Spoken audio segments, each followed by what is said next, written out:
housekeeping here.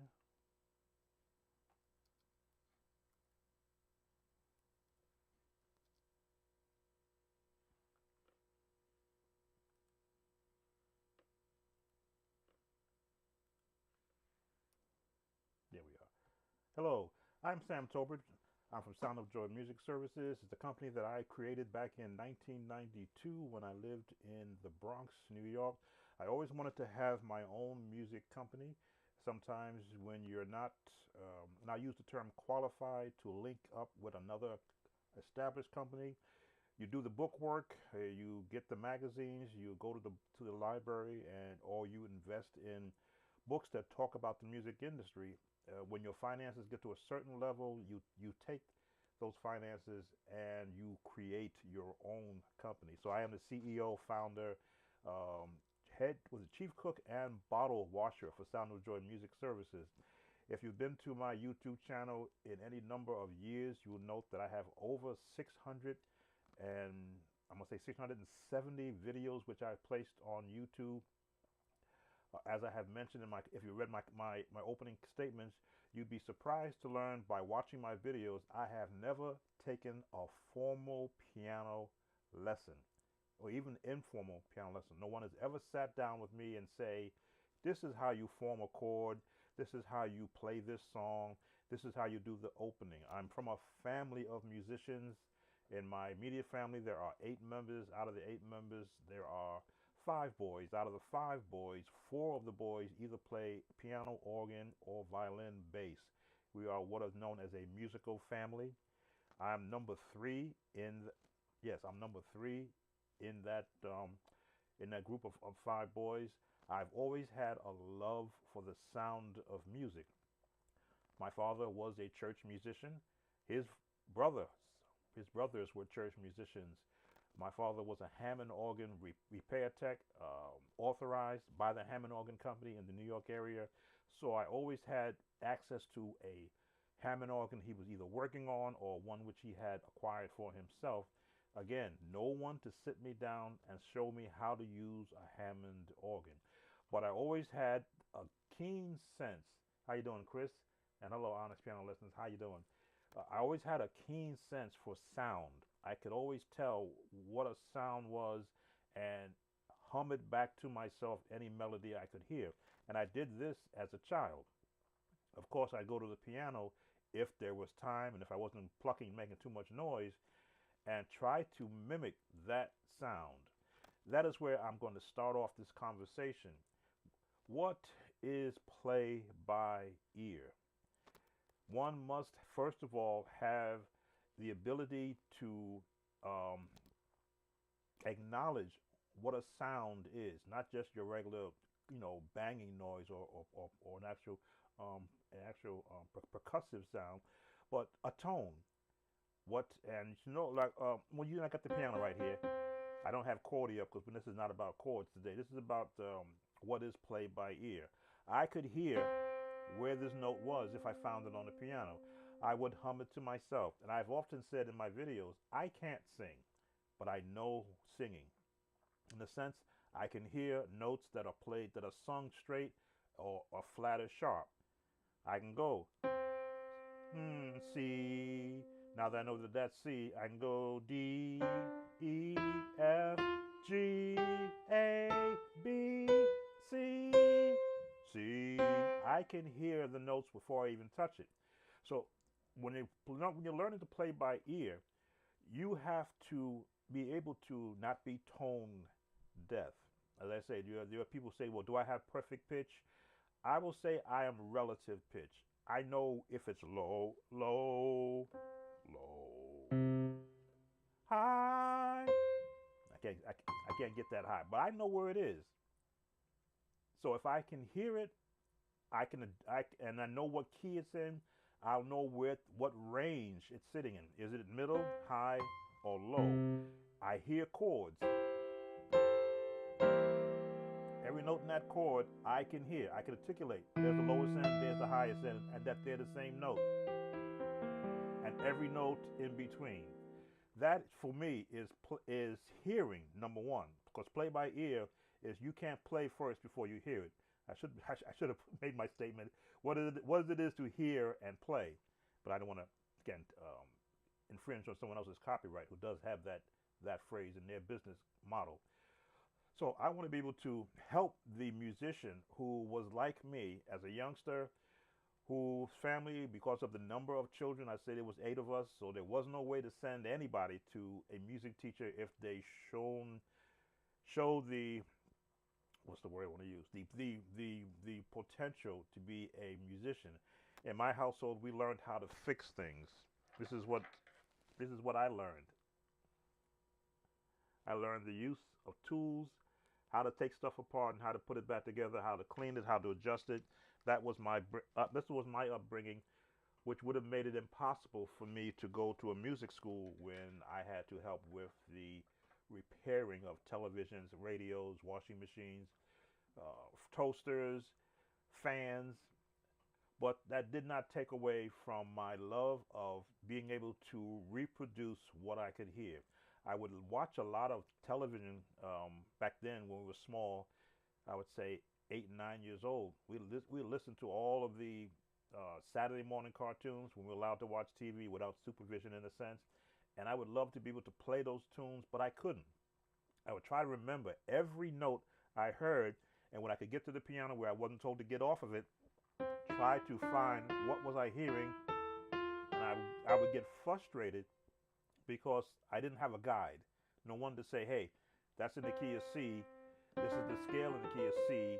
This is a broken chord is called a tritone, right?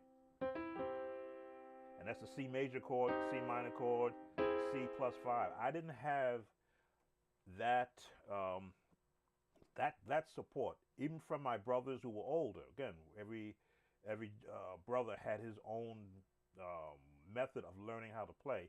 I think the one brother, only thing he would show me was this.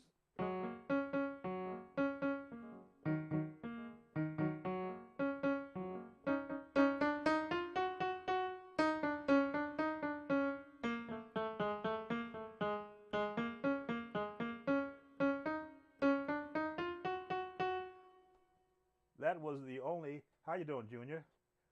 That was the only piece that my oldest brother showed me to play, and I became good at rolling my wrist across, at doing this. Even now, I still know that song, rolling my hand across. And again, I would do it now. This.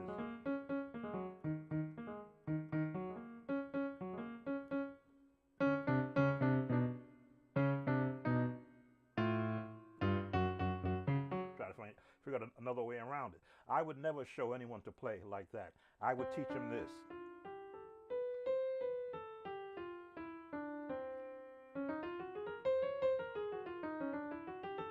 Because when I learned better from looking at books, I did better. This is what I would teach someone who wants to learn how to play. How they could find all the notes in the major scale, so they will know that there's more than just one note, so that they could get their ear trained to hear every note within a range of notes.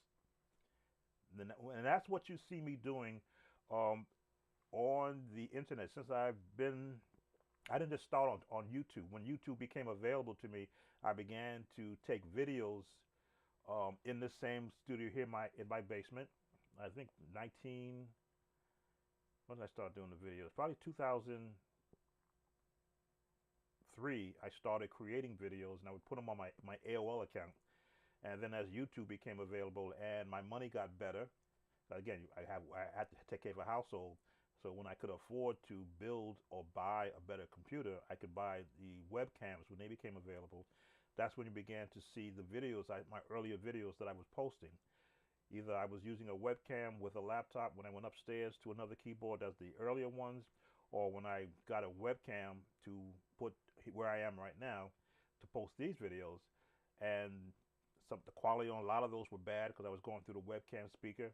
As they say, as the money got right, the equipment became more available to me to clean up the actual audio part. That's the process I'm in right now. I am looking to upgrade a 12-year-old Mac computer to the current one that's coming out next, so that I can upgrade the cameras and upgrade the software to give a better content of what I'm actually trying to produce. But in the meantime, I want to help that musician who was like me, who had a ear for music, but no one to direct them how to find in absence of a formal lesson or formal teachers. For those who saw my earlier videos, I would talk about Sound of Joy music's Sam's Music Course. That's what I would call it.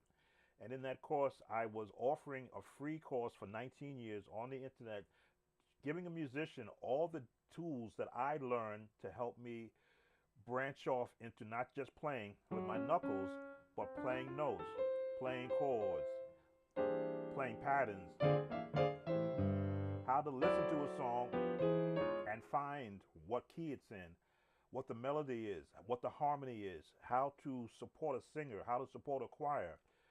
That's what you saw. That's what you see if you look at all the videos from the first ones to where we are right now on this channel, to help a musician like me that I would never ever meet through the medium of social media, to make them the best that I possibly can, so that if an opportunity presents itself to them to get in front of a music teacher, it's been made easier. If that music teacher says, okay, play for me Mary Had a Little Lamb.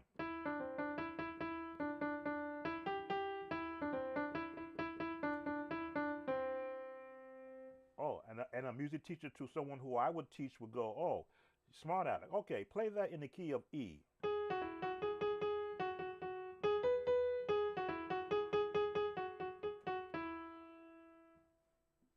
Oh, so you're a smart Alec, huh?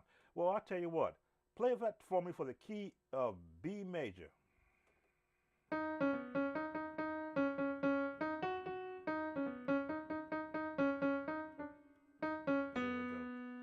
Why? Because it's just a scale. If you know all your scales, you know where the first note in Mary Had a Little Lamb, the first note is always the third note of that scale. So if you're going to be in F, what's the third note of F? A. Okay, go to E flat. What's the third note in the scale of E flat? G. What's the third note of the scale in D? It's F sharp. So having that knowledge of, again, I think I posted that I did learn to become an instrumentalist. I used to have show and tell. I'm not going to go get it. I do have the French horn that I started on back in 1968. I still have it. It was gifted to me because I was the only French horn player in my high school that knew how to hold it and how to correctly play it. So they said, here, take this, because we've never had a French horn player. We may never have another one. You can take this home. And I said, well, do I have to bring it back? They said no. So it's still here. It's just my reminder of where music started for me. I don't have it. Oh, here it is.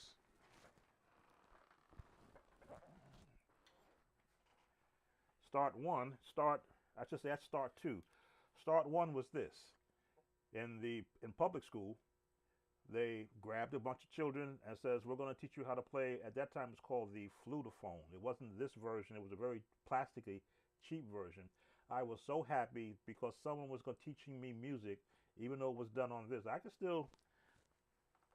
going to embarrass myself now, but I can still get some notes out of it. Let me see.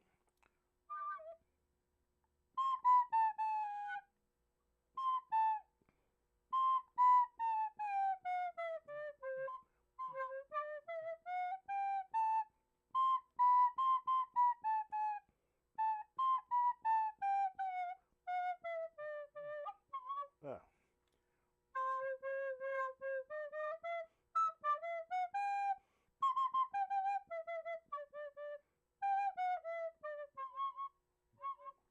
Been a long time, but as I say, you never forget your first love. This was my first introduction into music at the age of 8 in 3rd grade. So I began to read notes at the age of 8. Then I went to French horn in junior high school, and then to mellophone in high school.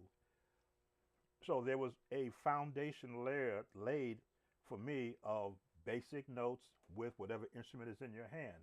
What I tried to do on this site is to, for those that are being thrust onto the keyboard scene or the piano scene, is to make you do this. Get this ingrained in your ear so that you will know all music begins with a scale.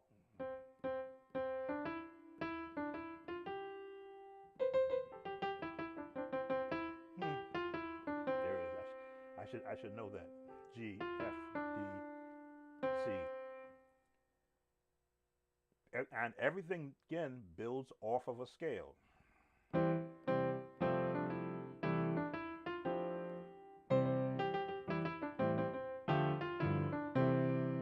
Chords are off. Chords are just a broken scale. You can't play a chord with every note smashed. You got to leave some notes off. So the melody determines which notes you leave off. So that's the the beginnings of becoming a person who can play by ear. Can you hear tones and where they are on whatever, let's say for piano, can you hear what that note sounds like? Whatever, what key it's in, can you hear it? Does your ear tell you, okay, that note is different than this note? Now you learn octaves.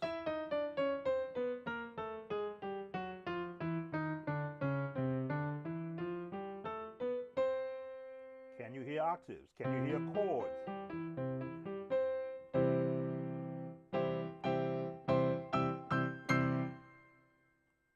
All part of the ear learner. Yes, if I would have had, sometimes I question if I was in a different environment where I could have gone to a Juilliard school because I was from the New York City area, or up to a Berkeley in Boston College, had I been able to work or to matriculate my way through an actual music teacher, could I have been amongst the great composers? Would I have been Quincy Jones? No. Well, could I have been a student of his? Quite possibly, because if I can hear right now any tone, any tune, of course, classical is a very tremendous, hard thing for me to articulate because there's so many rhythmic patterns going to it, and I don't have the training that has my fingers. What is it? The Hanen thing. No, what is one of my Hanen? There's a Hanen lesson I heard talked up.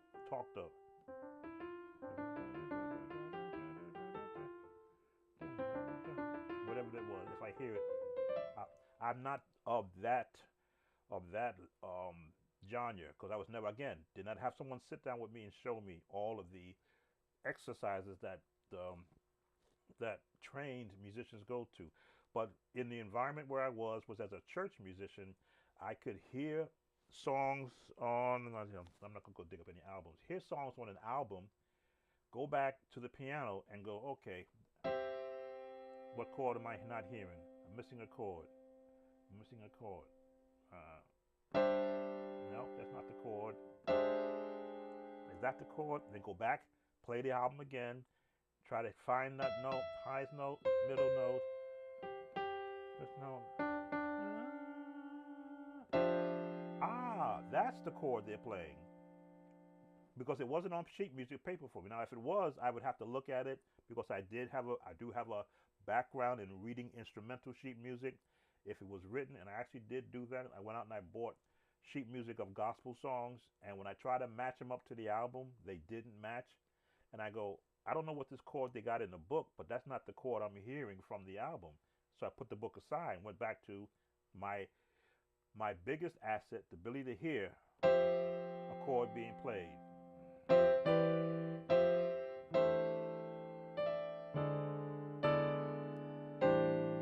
I'm just playing stuff now.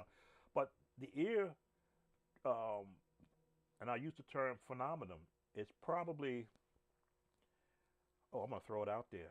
85%, 85 to 95% of your current church musicians in the Pentecostal church, their schools are not giving music courses like they did back in the 60s and the 70s when I was going. Now kids are thrust upon instruments in a church, and they're using technology to, fake it till you make it. What is it, transpose?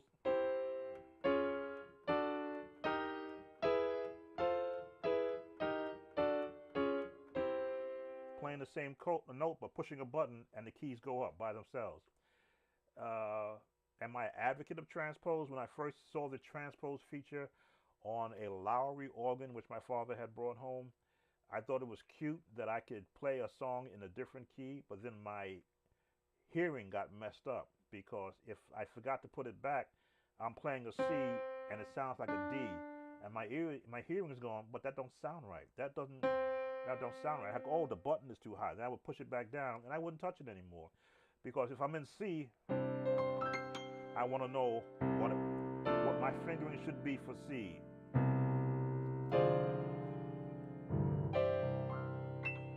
That's what I wanted to be able to do, not to be playing in C and sounding like the key of D.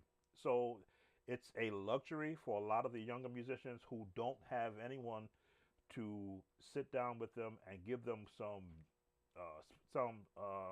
specific training in your basic piano. I've done that with the help of the internet, and of course with YouTube when videos became the next wave. I used to do MIDI files and share them all over the internet.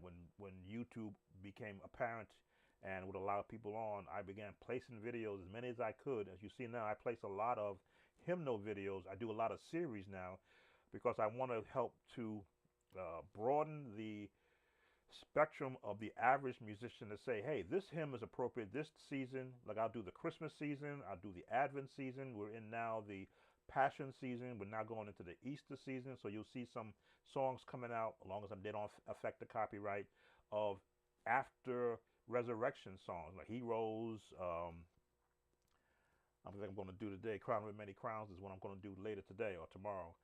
Just to let them know, here is the palette of songs from a hymnal prospect point that can be played like a hymn and then gospelized in any way you want to do it. That's what I do. I take from a very basic, the standard chords, and then for me, I like the big band sound.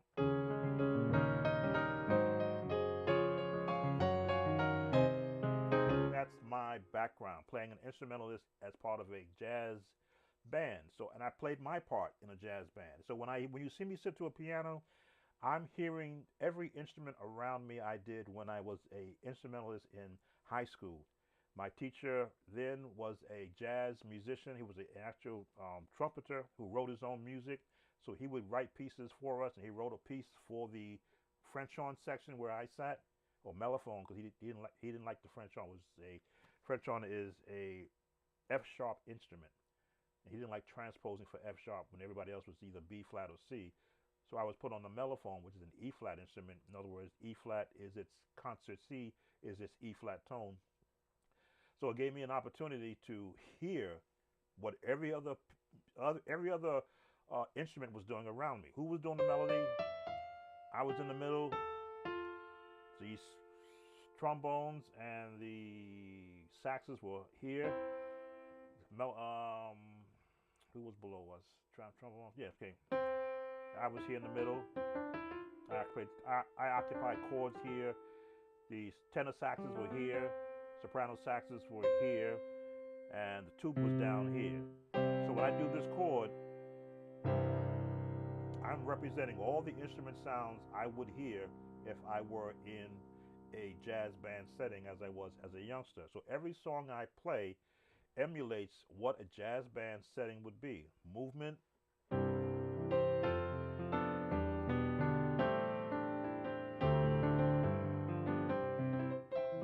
not the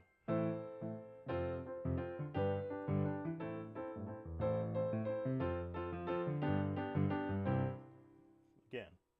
I'm never going to question the music today because they're getting 53 million hits on them. I wish I was in a genre where I could have been a part of that revolutionary change over to the what they call the Christian contemporary music sound. I wasn't there when that revolution took over. I was still playing hymns and spirituals because that's the genre in which I enjoy being in and adding to that. But not that I can't do it. I think that's the one thing about us ear uh, musicians. If you let us hear it, we can emulate it without you giving us sheet music or telling us this is the one, this is the four, this is the five. We'll know where the chord is based upon the scale tones. It's when it gets gospel where it goes all over the place.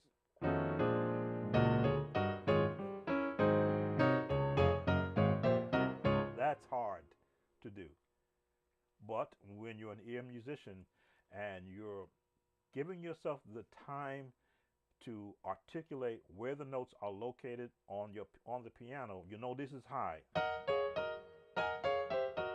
you know this is low. Put them both together.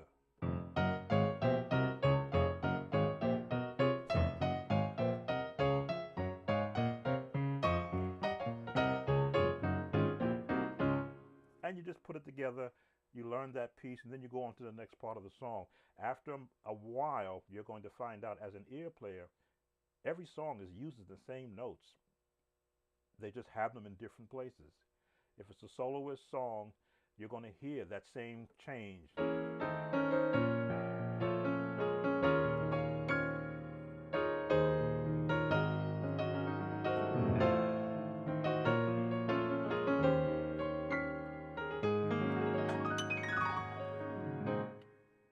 And you're going to be able to find your way through any song based upon what you've heard and what you've practiced in the past. So, what is it to play by ear? Again, I always open up when I have these live sessions for comments. So, if you have any comments or questions, please don't feel free. I don't want to be the main talker. You'd be surprised in my early days you couldn't get two words out of me because I was always listening. So I didn't want to be the one to say the wrong thing and be looked at, oh, you gave the wrong answer. I think there are no wrong answers. There are just wrong questions. So I'm open for any comments, any questions you might have. Anything I don't know from lack of a formal teacher, that's why I have books. I have plenty of piano books here. And of course, the internet is the ultimate now encyclopedia of music. If I don't know it, I can find out who does or where you can find it if I can't express it or explain it. So, are there any questions? We have Junior, Chris, Honest Piano Lessons from Nigeria. Do you have any questions about the concept of playing by ear?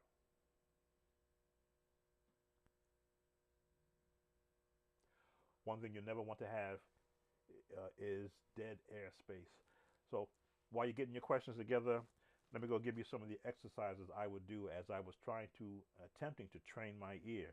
I would always play scales in octaves so I could hear the range. This is all to train my ear.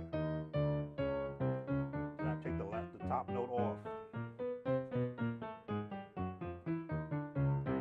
Then I'm going to take that hand off so I could hear the difference.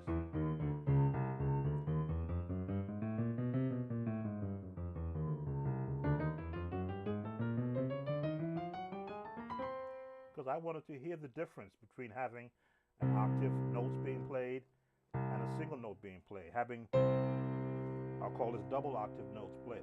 I needed to hear the difference. So if I'm learning a song and I'm hearing somebody go, let me see.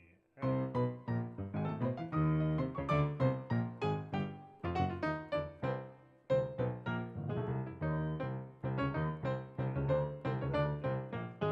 we go. I needed to be able to hear that difference. I don't have, this is only 76 keyboards and the camera doesn't go down, but so far I think to hear.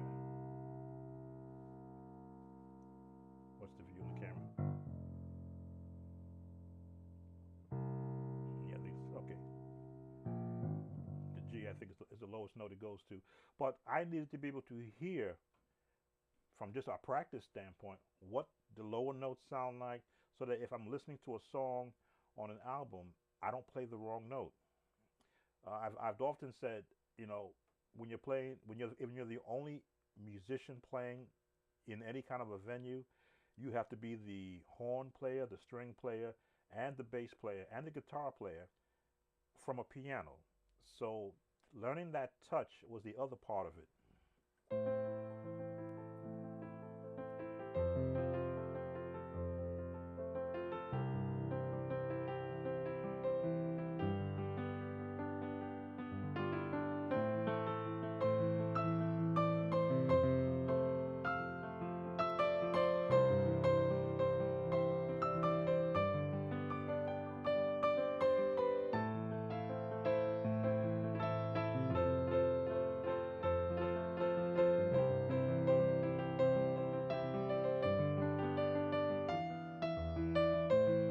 So I would, as I listened and I learned, I go, okay, how can I emulate what I'm not? I'm not a guitar player. I did try. My father did try to put a guitar in my hand and a bass, and each one of them failed. Even a drum set. He tried to try me on a drum set. I hear notes. I don't hear rhythms. The bass, although I know I learned the fingering of it. Let me see. I'm trying to remember the bass fingering. I know E, A, D, G was the right. That was the tuning for bass.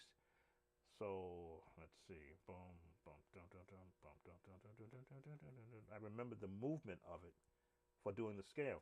But I wanted to play chords. I want because I hear chords, I hear movement. I don't hear just a bass tone. But when I play bass on my left hand, I can hear what a bass player would do. Dum, dum. My Jackson days. Dum, dum, dum, dum, dum, dum,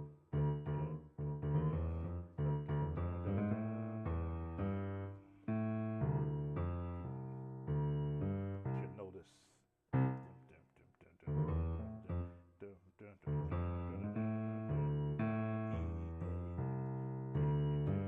So I could hear what a bass player was doing in a in using my ear to learn a song. Maybe I may not be able to get it exactly like he's doing it because that's a individual instrument, but enough to the point where I can add it into a piano piece so that it can at least fill out that part, that missing part in a song. That's that that's what the ear training gives you when you can't put it on sheet music to be able to uh, now take the Star Spangled Banner as my example. A lot of people sing the Star Spangled Banner based upon how they interpret it. A instrumentalist, if you put them in the right key, it's the same notes. A flat,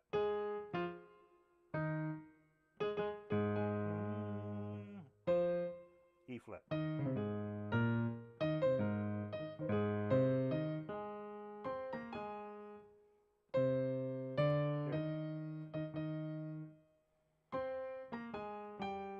doing the scales. So I messed it up because I was going to A flat and I started in the wrong key. But once I got familiar,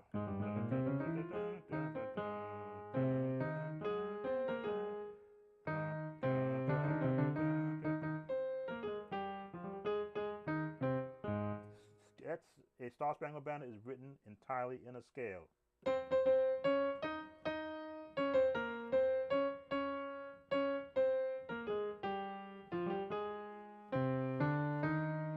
comes out of it.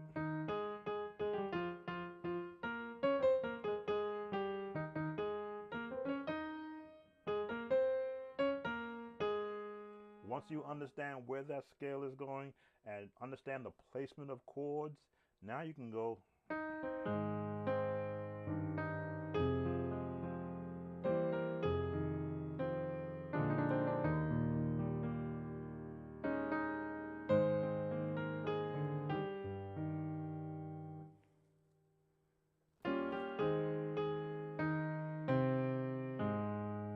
Now I'm putting in generic chords, but as a full band sound.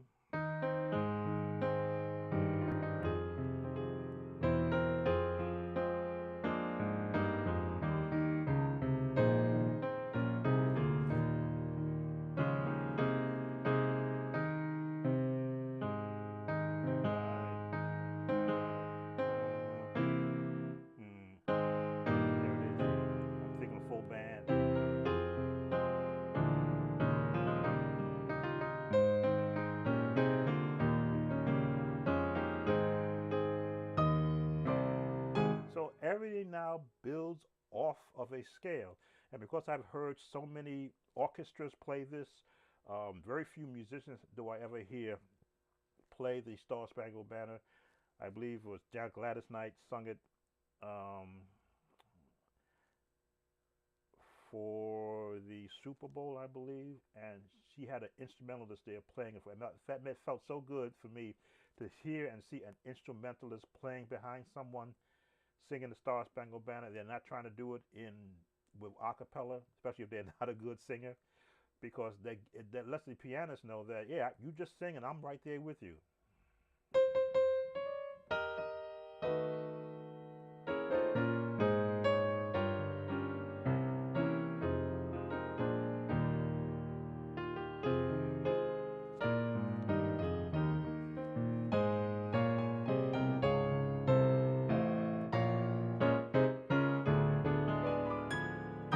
Now, everything you know as a pianist, every chord you've ever heard in any other song, you can attack a melody with that song.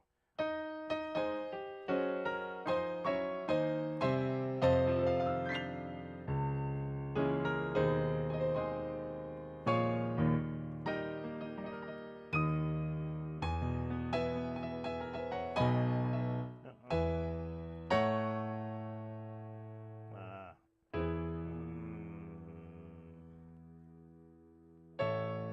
there it is. Thinking of something crazy. Again, I've heard so many other chord changes that could be added with it. There it is. That's the chord I wanted. Because I've heard that chord used in other songs. I said, yeah, it could fit there too. That is the luxury that a person who plays by ear can do. If it doesn't have to be on sheet music for them to create it. Now, some of your best songs are from people who don't know music. They know chords. What is that song that I'm getting an email. The person who wrote the Baby Shark.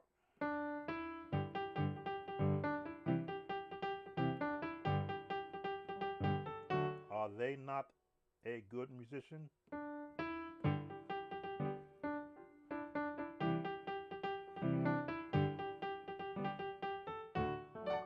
Just lost one of my lights.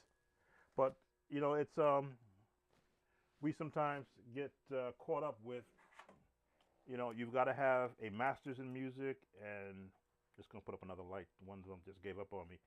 You have to have this, you have to have that to be an accredited musician.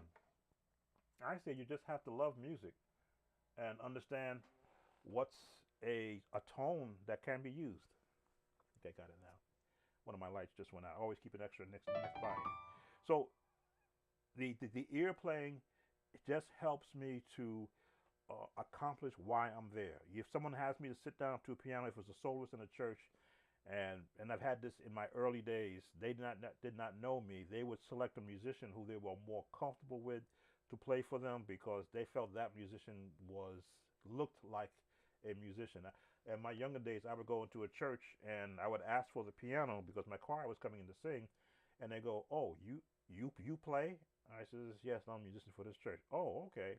And it would always be that question because I did not look like the typical musician should look. It wasn't until I sat down and began to test the piano, because you always want to know, especially when you walk into a Pentecostal church, what does the piano sound like? Where are the bad notes? What notes are missing? Is it in tune? And most times it wasn't in tune because nobody played it. And you know, if there was the organ working, great, because I can also play that too. But there was always that question of, well, you play? Again, you always hear that term. You play piano? No, I'm a musician. I don't just play piano. I make music. And I always try to caution musicians: don't let anybody down you or devalue you by saying, "Oh, you just play the piano." No, you create music. You can sit down to an instrument where there's no sound coming out of it, and you can make it sound like whatever you want it to sound like. And I will always have that discussion with people who say, "Oh, he's just a piano player." No, I don't play on the piano. I create music. So I would sit down to the piano. I would look it over, and I would start with a scale. just to hear for if the notes are working. And it's also a way for me to warm up. Well, he can't play. And I would hear this again. I'm a musician. I hear tones. So if somebody's talking, I'll hear the tone of their voice in how they make a statement. Oh, he think he can play. Then I just sit there and go, okay, I'm in the key of.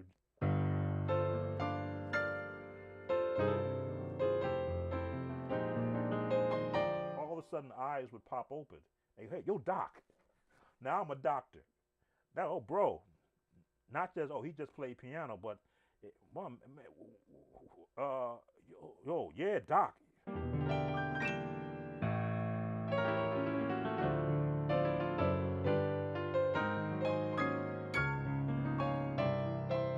And I get up and say, okay, it sounds pretty good. I think this will be all right. Thanks, fellas. And I just walk out because there's always this downing of a musician because they don't look like people feel a musician should look like. So I always would say, well, I got a suit on like everybody else in that time when it was church, or if I came in with my a jacket on for a rehearsal, and I was asked to come in there to be part of something where I'm not the main musician, but I was asked to come in and help support. Again, I want to hear what I'm playing on. Does it sound true? Because if it's got sour notes, you don't want to teach somebody a song on a piano that's got keys that are not in tune. I need to be able to. In fact, do I still have that? I don't have that bag out. I actually have a professional pianist tuning kit that I would carry with me just to tweak bad notes on a piano if I walk into a place and the A flat is sounding flat and C is sounding dull. I would go in there real quick because my father again was a piano tuner also, and I would go with him to help tune piano, so I understood how to split in the felts, how to bring it down and then tweak it back up and then ease it back a little bit and then let it go. I learned how to do that. That's that part. That's this part of my life. How to use tools to accomplish something so you don't have to call somebody. But again, that's all part of it. You've got to be able to hear the notes correctly in order to play them right. So when I would play whatever the song might be, if it was a Twinkie Clock song, no, in F.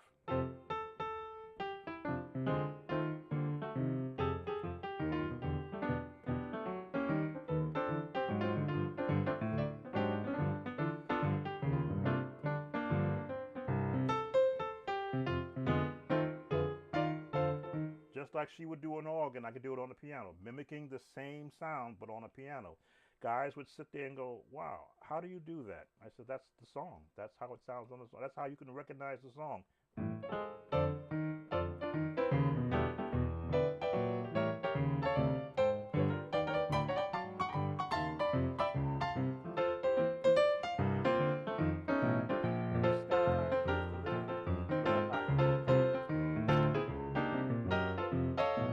And because I have a background in the sound of jazz, and that's what she's playing is jazz connotations in a gospel song. Guys who never had that instruction would be amazed that I could make a piano sound like an organ if I wanted to.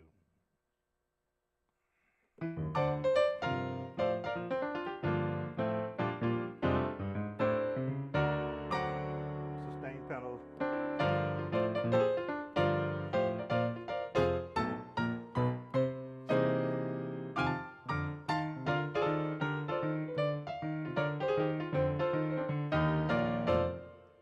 Again, there's my left hand mimicking a bass, my right hand mimicking an organ. So to get the sound out, that's what a musician does. I'm not playing piano, I am creating music. So that and if it's a song that the person can recognize, they should be able to recognize the song, whatever the song might be. Now, again, because I was in a gospel home, we didn't listen to Stevie Wonder or the OJs or the Temptations in my house. It was not allowed. Doesn't mean I didn't hear it on the radio. So if I heard something on the radio like Ribbon in the Sky,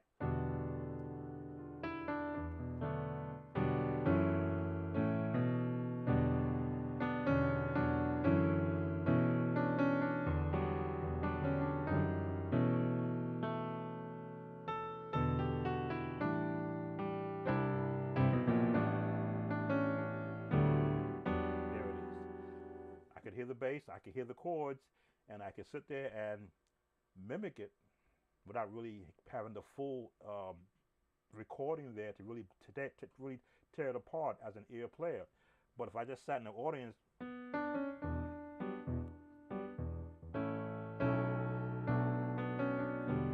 can go, oh, wait a minute, isn't he playing? Oh man, how's he playing that? A ribbon in the sky.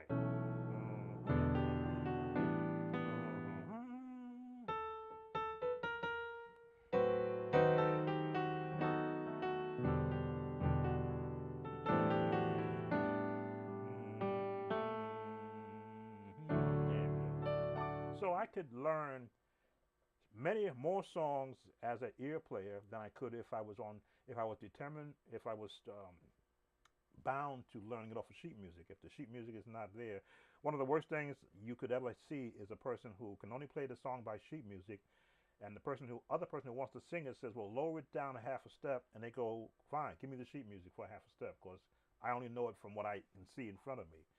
That is a disadvantage I'm glad I did not have to have in my life. I'd have liked to have been both ways, sheet music and by ear, so that if I needed to make a change for whatever reason, change the key, it's just easy.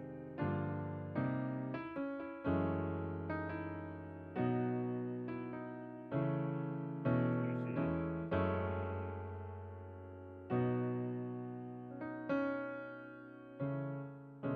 you can hear the chords.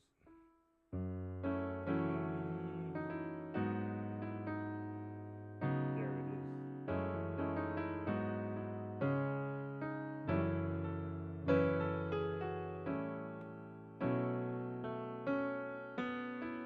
E major, which nobody likes to play in E major.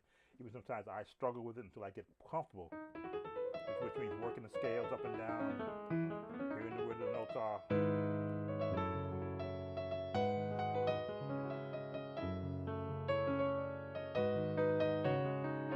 Once I get comfortable in it,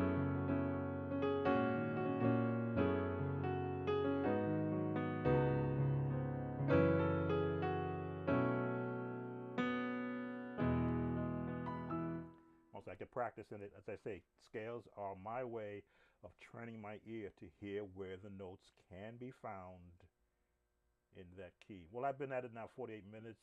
Um, I wish I had some more questions. I'm never going to let these go over an hour. I'll be doing more of these, talking about playing by ear, talking about playing certain songs in certain periods, the chord phrasing of that era. I have a background in spiritual anthems, early gospel, traditional gospel, contemporary gospel, um, because you have the urban gospel and the CCM sounds now. I can do that without looking most. I think I just hear the four chord, excuse me, four chord changes, and I already know the song, entire song. There are probably 12 songs in that case. But there are um, techniques around that. Some chords may not start on the four. They may not start on the six. They'll start on the four, or they'll start on the one, or they'll start on the two to the one, the three to the six.